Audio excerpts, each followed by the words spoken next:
ایک شخص امیر المومنین حضرت سیدنا عمر رضی اللہ تعالی عنہ کو خدمت بابرکت میں اپنے بیٹے کے ساتھ آیا۔ بیٹے اور باپ کی صورت ہو بہو ملتی تھی۔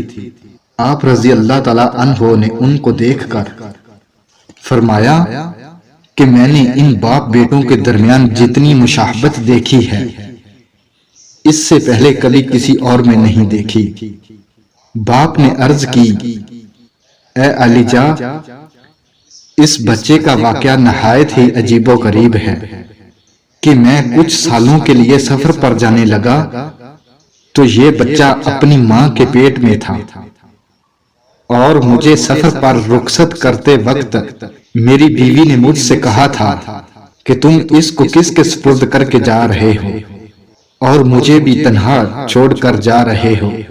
میں نے کہا، میں نے اس کو اللہ تعالیٰ کے سپرد کیا۔ جب چند سالوں کے بعد سفر سے لوٹ کر آیا تو گھر کو مکمل بند پایا۔ جب لوگوں سے معلوم کیا تو پتہ چلا کہ میری بیوی کا انتقال ہو گیا ہے، اور لوگوں نے مجھے بتایا کہ فلاں قبرستان میں تمہاری بیوی کی قبر ہے، اور میں قبر پر فاتحہ پڑھنے کے لیے پہنچا تو ایک روشن شعلہ بیوی کی قبر کے اوپر پڑا دہک رہا تھا۔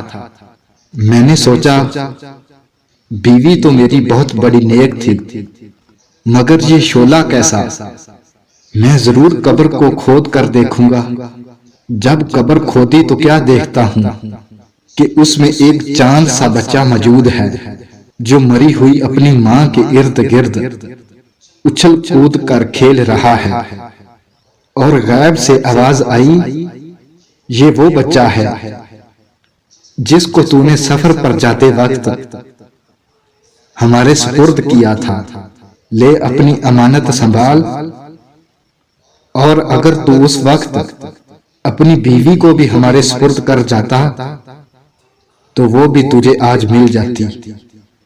کہتے ہیں کہ جو چیز ہم اللہ کے سپرد کر دیتے ہیں تو وہ اللہ کے ذمہ ہو جاتی ہے، اس کی حفاظت کرنا اللہ کا کام ہو جاتا ہے۔